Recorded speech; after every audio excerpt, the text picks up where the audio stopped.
سے ہمیشہ۔ یہ حرف آواز اور حاصل کلام کے حوالے سے میں نے ایک سیریز میں ایک ویڈیوز اپلوڈ کرنی شروع کی ہوئی ہیں۔ یہ افلاطون کے حوالے سے کر چکی ہوں، ارسطو کے حوالے سے، جین بدین کے حوالے سے، ایگل کے حوالے سے، بینتھم کا یہ نظریہ اور مونتسکیو کا یہ نظریہ، یہ میں پیش کر چکی ہوں آپ لوگوں کے سامنے۔ اب باری ہے جے ایس مل کی نظریہ آزادی کے حوالے سے، ٹھیک ہے۔ اب میں اس کو اپنے ہی نوٹس کے حوالے سے میں آپ لوگوں کو بتاؤں گی کہ میں نے کیا لکھا ہوا ہے۔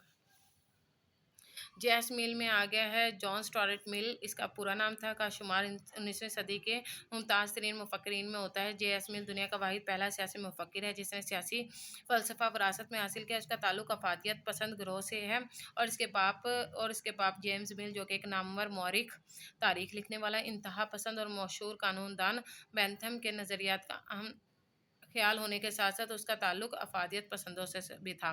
جے ایس مل نے ایک مضمون آزادی کے بارے میں اون لبرٹی 1859 میں لکھا جس میں اس نے فرد کے لیے ضمیر کی آزادی، فکری آزادی، مذہبی آزادی، ملنے جلنے کی آزادی اور اپنے نظریے اور خیالات کے مطابق زندگی گزارنے کی آزادی کو ضروری قرار دیا، ٹھیک ہے۔ یہ آزادی نظریہ آزادی تھا جے ایس مل کا۔ اس کا میں اب اختتام آپ لوگوں کو دکھا دیتی ہوں۔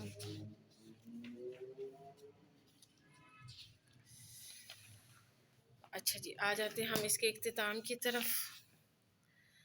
نظریہ اس کا کچھ قصہ مختصر ہے۔ جے ایس مل اپنے دور کا ایک نامور مفکر تھا جس نے اس دور کے حالات و واقعات کے پیش نظر آزادی کے بارے میں جو نظریات پیش کیا وہ صرف اس دور کے مطابق تھا۔ اس کے اس نظریے کی وجہ سے بعد میں خواتین کو حق رائے دہی، عورتوں کے حقوق کو تسلیم کیا گیا اور اکثر ممالک میں اقلیتوں نے اسمبلیوں میں نشستیں تک حاصل کر لی۔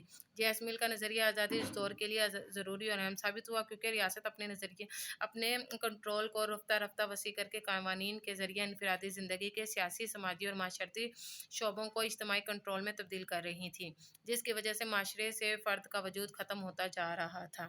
یہ جے ایس مل کا نظریہ آزادی کا اختتام ہے جو کہ آپ سوال کے اینڈ میں لکھ سکتے ہیں، ٹھیک ہے۔ تھینک یو سو مچ، اپنا خیال رکھیے گا، اللہ حافظ۔